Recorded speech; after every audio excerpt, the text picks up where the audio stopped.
Today on Community Connections, we have Jason Roebuck, the Public Safety Director in the City of Long Branch.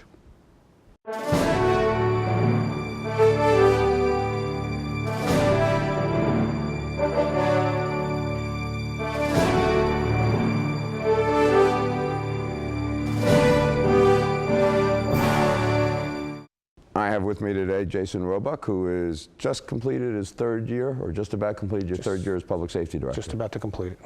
How many years on the force? 20.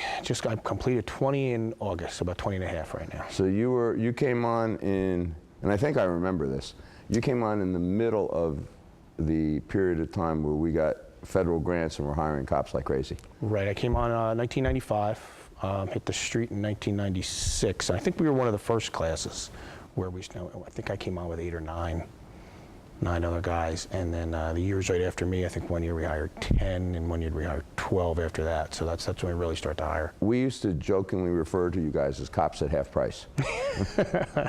Well, we were then. Yeah, right? you were. I mean, what people probably don't remember, the guys who are on the council certainly do, is a federal program, the Cops Fast program, during Bill Clinton's first administration, where we just had to match and then agree to keep you for 3 years. Right.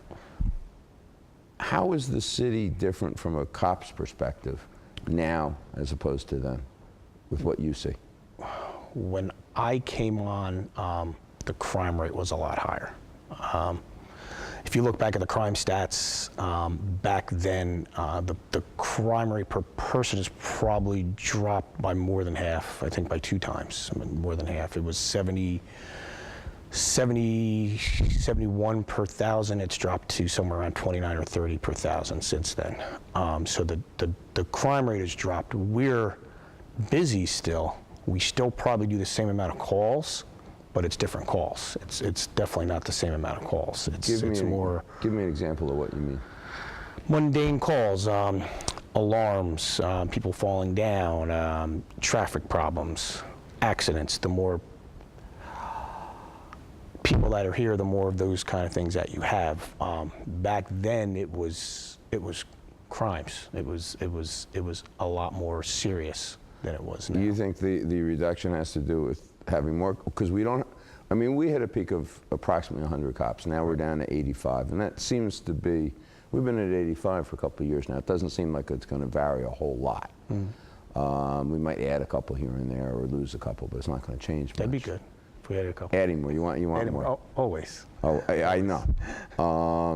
You think they'll negotiate that with a lower salary? You think the PBA would do that? You'll probably have to ask them for that. Probably not. But there's different reasons why we're down now as opposed, and it's not just more cops. Part of it is that the more guys we had out there, the more you can do. You know, if you're just trying to fill the shift, when I first got hired, we had, I don't know, 64 or 65 guys, somewhere around there, and they were having problems just getting the shift filled, and guys had to work overtime every night. And even when I first got hired the first year, they would force you to work overtime. Sometimes you couldn't go home. You had to work another 8 hours. And then after 2 or 3 years, when we kept hiring people, then you had more people out there. And the more cops out there, the more where they can go and actually do some things besides just, all right, now I have to answer the calls again. You know, it's just the same guy answering the same calls, and that's all you can do. If you have more cops, they can go out and look for things, and they can be a little bit more active than, when we didn't have the amount of cops that we had. It makes it a little harder. Now, we have a couple of programs that they've come and gone and come back now. Street crimes, bike cops. They make a big difference? Big difference, I think.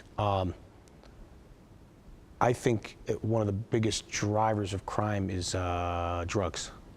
And with the street crimes unit out there, that's pretty much what they do. It's not it all, but that's pretty much what they do a lot of times. And I think it drives down that kind of crime. And people who use drugs and do drugs tend to do other kind of crimes to get the money to do those drugs. They break into your house, they break into your car, they do all that kind of stuff. So we can get those people out of here, then I think it brings our overall crime rate down. So that's why that unit, I think, is very important to us. And same thing with the bike unit that I'd like to bring back this summer, hopefully, full time. I think it does the same thing. Did you do both of them when you were a patrolman? I started out on the bike unit after I was on for about 2 years, 2.5 years, and then I went to street crimes about a year or two after that. And then I did street crimes for probably 10 years. Now, almost. bike patrol, I think most people can sort of say, okay, the guys are on their bikes, they're in higher crime neighborhoods, they're visible, people talking. What do street crimes do, though? Mostly narcotics, narcotics search warrants, but also narcotics hand-to-hand buys, people out there selling drugs. Our guys go using drugs. undercover, or our guys are playing themselves in No, our places to guys watch? are plain clothes. Unfortunately, everybody kind of knows our guys, so we can't really use them.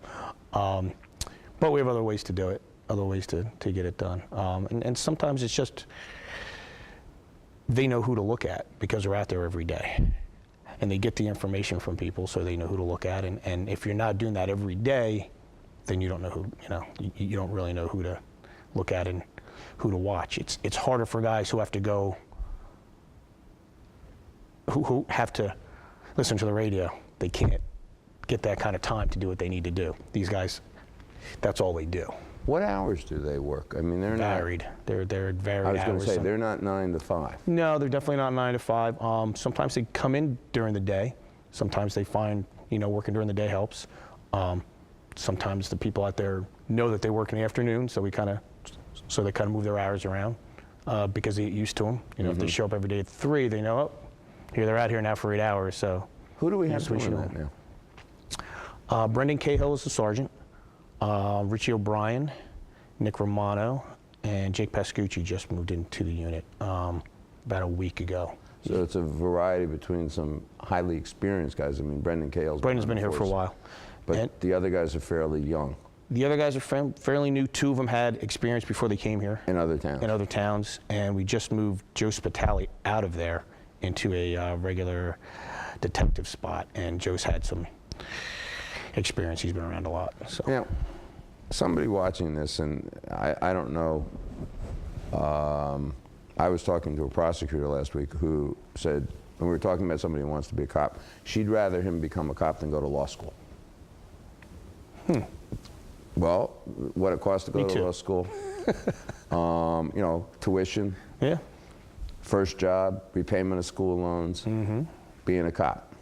And that was her, I was surprised, but that was her reaction. How old were you when you wanted to be a cop? I was midway through college, so what's that, 20, You weren't a little kid. 21? No, I wasn't a little kid. 20, 21. What made you want to do that? Went to college. Penn State. Penn State, Still a loyal alumni. absolutely. I bleed blue, that's for sure. I went there, I had a major I didn't like, Which was? exercise and sports science. Really? Yeah, I thought I was gonna Be like a trainer? You'd be or- like a trainer or something, and I realized very quickly it wasn't for me. And then my next major was poli-sci, political science major, because I thought I was going to be in the Army. So they said, well, that's the major you do if you're going to be an Army officer, because I was in the ROTC program. So that's, Okay. so that's what all the people do, and I did that for like a year, and I hated it. So I started taking some criminal justice classes, and I liked it. So I switched my major and found out that I liked it a lot. Did you have to do an extra, I mean, the switching in the major? Oh yeah, I had to do an extra year, which my father never lets me forget. I've met your father, I can Yeah, imagine. he doesn't let me forget that I had to do an extra year. But it was because of that. it wasn't. But it all worked out. It all, you were also, while you were in college, you were in the military. So I wasn't around in the summer either. I was gone 2 or 3 of the summers, so I couldn't take any summer classes either to kind of make it up. So I was gone, so that kind of played into it too. Now, what all do you worked out. take for a criminal justice major? There was a whole bunch of classes you had to take. I don't know if I remember if any of them really helped me or not in my job, but there was some of them are pretty good. Some of them are pretty interesting. They encouraged you to want to be a police officer? Yeah, just by the things that that you read or that you were learning about. Now, how old were you when you took the Long Branch test? I got hired when I had just turned 26, so I probably took the test when I was 24, 25. How long were you out of college? Got out of college, it was another year, so what was I, 22, 23, went into the Army to complete all my training for the National Guard and the reserves for 9 months or a year or whatever it was. So I came back and I started taking tests. As soon as I came back, which I was probably 24. So it was as soon as you were really home and settled. Yeah, 23, 24. As soon as I got home, I started taking tests, and it took me a good 2 or 3 years. And I took every test I could possibly take. State police? State police. Was Long Branch by default, or you got the job and said this would be a cool place to work? Not really. I kind of led you into that answer. No, it wasn't really by default. I happened to be living here. That's a good reason. So I happened to be living here, so I took the test because I was living here. My mother grew up here. Her family is from here. Oh, okay. For years. My grandparents, my great-grandparents landed I here. knew that. Yeah, landed here. So, and I started working in Long Branch when I was 15 years old, so I was always around. And I ended up moving here, and I took the test when it showed up. Now, one of the things I hear from the cops, we've had a couple guys who maybe they were specials here, went and got jobs in other towns. They want to come back because they feel like they're real cops here. Right. There's a lot going on. A lot to do. When we talk at the county level, we're one of the towns people want to work in. Right. How does a kid get a job in Long Branch? We're a civil service town, so you have to take the civil service test. Got to live here to take the test. Got to live here. That's our requirement. Right. You have to. That's our city ordinance. You have to live here to be able to take the civil service test, and then you have to come out on the civil service list relatively high to have a shot at us reaching you because of the 1 in 3 rule. But our special, our summertime special has really worked for us. We have the program where they started Class 1, moved to Class 2, and then I can't tell you, out of the last 10 guys we've hired, probably 90% of them, maybe 95% of them have been either a Class 1 or a Class 2 special or both. Now, we're talking, it's mid to late February. We're pretty much done with the hiring for the summer of 2016. Almost. We'll be done in another week or two. And it's too late if you want a job, but if you're interested, we're already it would be summer of 2017. Yeah, we start. You got to start paying attention soon. Yeah, we start end of November now. They actually pushed it back. We started around December. They pushed it back probably end of November this year. I had to give them a little more time to do all. We have so many people interested that it takes a long time to do all the. I mean, people ought to know, we got 100 applications for every 10 spots, easy. Right, we got about 100 and something applications this year. We'll probably hire 15 new guys. So it's it's pretty intensive, and it wasn't that way obviously when we started it, but and not only that, the people that we don't hire because they're not on our list or they don't live in town, they seem to get hired in West Long Branch or Eatontown, or I mean all over the place. We have cops. We just got another guy hired in Wall, a guy in Marlboro. Guys who were our guys specialists. who are ours, and another guy just went to Little Silver. I mean, they go all over the place, and that's because you're going to see a lot of stuff here. I mean, you're going to see a lot of action here. Even the kids who are just minding the beach in the summer. Right, even the kids, right, and most of them go on to become Class 2s, or at least a good portion. What's the of them distinction between a 1 and a 2? Class 1, you go to the academy for about 2 weeks, and you don't have a gun. You ride a bike up and down the beachfront. Parking tickets, special events. Class 2, you go to almost the full ride. You're there for 9 months because they don't do it every day. At least they used to. I think now they may have cut it down to 4 or 5 months, but you go every day now. And when you get done with that, you're almost a full cop. Okay. So. We're going to take a break, and then we'll come back with the second half.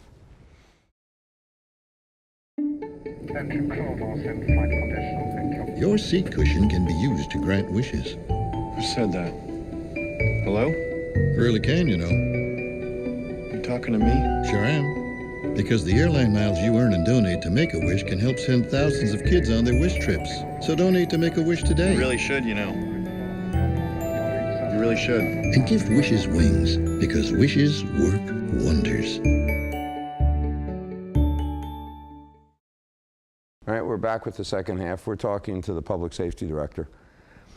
Jay, the Class 2 specials, I mean, we might have 20 Class 1s in the summer. A couple of them hang out into the fall, but probably not for the full year. No, probably not usually past October. We may hold on to 1 or 2 of them. But they're not going to get rich doing that, but that's a pretty good summer job for a kid who thinks he might be interested in a career. Pretty fun, and it lets them get their foot in the door. You know, and some people do it and they decide that this isn't for them, and some Right. people do it and go, this is great. You know, this is what I want to do. And they can get a lot of hours in the summer working They can. for us. They can for us. A Class 2 special, though, I mean, to me, the biggest distinction is they can carry a weapon. Right.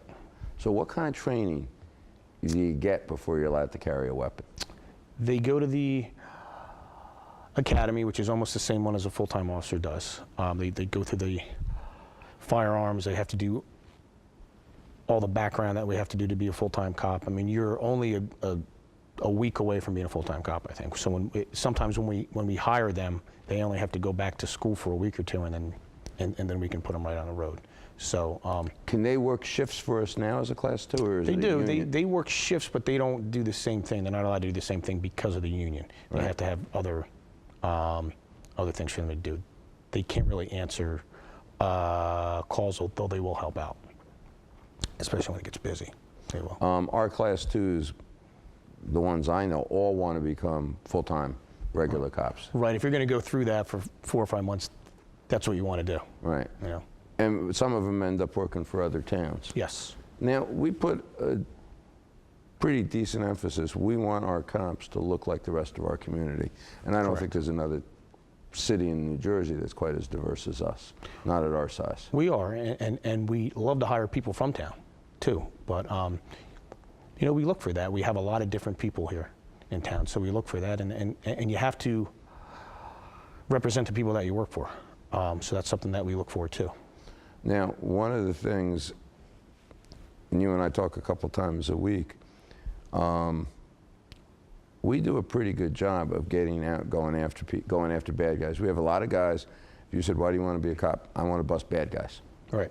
And you need some aggressive guys. You need some guys who are maybe not quite. So you need aggressive. a mix. You do. But we tend to avoid a lot of problems because our police do look like the rest of the community. They're black, they're white, they're Hispanic, Correct. Portuguese. And we get them out Men, there, women. too. You know, we get them out. They're speaking to people, doing things with the kids, going into the schools and that sort of stuff. And I you know, I think when you're a young cop, I think that's kind of lost on you. I think it was on me. You don't really get it. You know, when I came here, I just want to lock people up, and I don't want to do all that stuff. And then as you get older, I think you kind of get it, and you go, oh, now I understand why the people who were my boss back then wanted to do it. You know, wanted to push it. And, you know, now I go, oh, now I get it. And yeah, it does take all kinds. You know. Well, It does. our last hiring, I knew every one of those kids since they were in middle school, if not even a little bit younger. And they were quickly absorbed into the force and they were already part of the community. Right. Makes a big difference. Definitely. How many of those were specials for us? Do you know? I think probably all of them. Yeah. I think almost all of them. It really gives us a chance to see how they work, who they are, how they deal with people. You know, which is really big for us.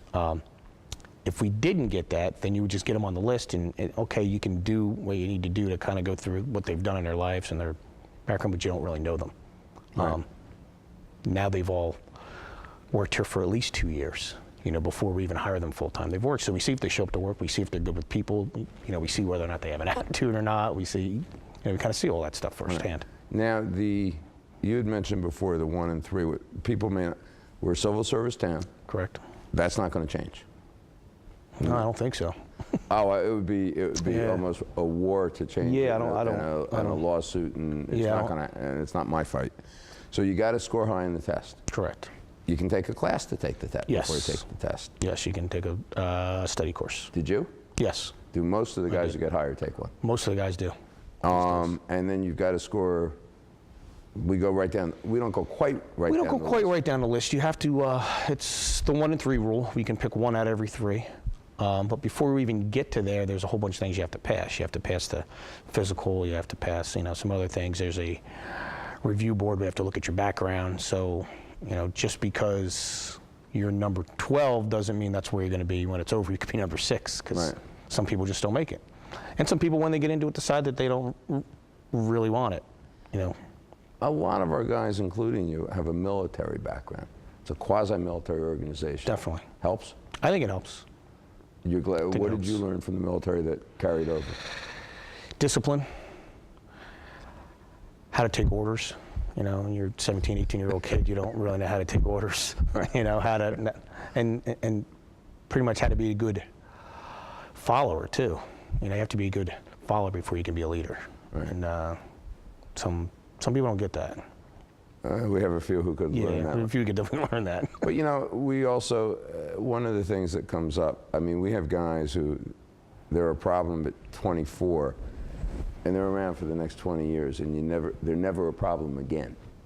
And it's a big deal. Mm-hmm. It's not, you know, from my perspective, being both a lawyer and being the mayor, you know, you hear a guy's name once, 10 years later, he's making a great bust, and you've never heard his name again, and you realize, yeah, he learned a lot. Yeah, it's going to happen. I mean, we've said this before. Everybody should get the one shot to at least mess up. You know, I mean, you know, you're not going to not ever mess up out there. No. If you do it again and again and again, then we have a little bit of a problem. But we've also avoided, you know, we don't have brutality complaints. No. I can't remember the last one. Most of the ones that we get are unfounded. They're mostly guys who have been mostly guys have been arrested for something. Right, and then they're claiming... They're claiming police brutality. And they were arrested with 150 decks of heroin. Yes, something like that. That's 99% of them. Yeah, maybe, yeah, and it has been. And fortunately, most people in the community understand that. But you can be aggressive without being crazy. Absolutely. But some of the changes we've seen in the community since you've been here, the housing authority is completely rebuilt. Completely. Makes a big difference. Big difference in our crime rate, I think, and also the redevelopment, too. I think it really, really helped us. I mean, helped us a lot. Like I said, it changed the type of things that we respond to. I mean, I don't know if people remember this, but the one street, I never worried about walking through the housing authority at night. I had people I knew who lived there, political friends, people I was just friendly with. Never had an issue. Grant Street? Grinker Place back Grinker there. Place? Yeah, it was bad back right. then. The one of the things I'll always remember, you and I were joking, well, we weren't quite joking, was one of the really bad apartment houses had a payphone in front that somebody who paid for to be there, and it was used only for drug transactions. All the time, yeah. And that street, I remember they had the one house was on fire and it was there forever, half burned down and stuff. You may remember on Grinker Street or ever there, and it was bad. So I mean, getting all that out of there really helped us. We used to be there all the time. Now, we're not there now. not for that. We're talking about guys who are on the street. What other things do cops do? Because we have guys who, after a number of years, I mean, Chuck Shirley hasn't been in patrol for years, and he works real hard as a cop. We have other guys just like that, detectives and administration. There's a lot that goes into a police department. Yeah, our support services division is especially nowadays with all the tech things that we have now that we didn't have years ago, has really gotten bigger. And we have a lot of guys that's what they do: radios, computers, video cameras now in the car, and someone has to run all that and make sure it's running and make sure everything's going right. Body cameras.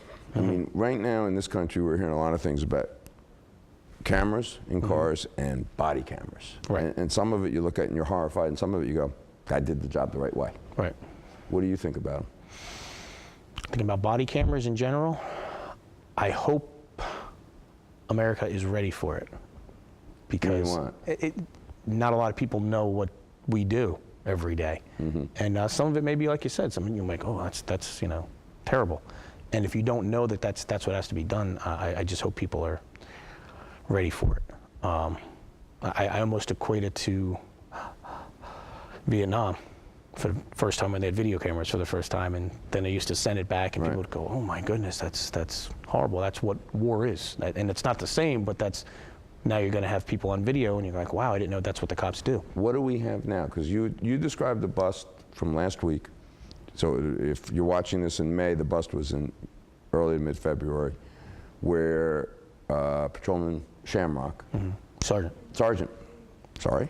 Don't demote him, he'll be mad. No, he would be, but he did the right thing. He handled it 100% appropriately, and he busted 4 guys with guns. Right. Who were about to go out and try to shoot somebody in Asbury Park. We could hear the whole thing. Right. We put video cameras in the car for the first time back in November. And the mic that they have is on their belt, so when they leave the car, you can't see what's happening, but you can still hear it up to a certain range outside the car. So you could hear everything that was kind of happening in there while he was up there doing it. Him and the other cops that were there, you can hear them all. You can listen to each different tape. One of the things he did right is when he realized what he was about to stumble into, he called for backup. Absolutely. Smart move. And yeah, great job by those guys. I mean, Bob did a great job. He saw what he had and said, I need some more help here. Yeah. And he got guys there right away, and they made a really, really great grab. What'd they get? Just give They got 4 guns and a bulletproof vest. bulletproof vest if you're not in law enforcement are illegal.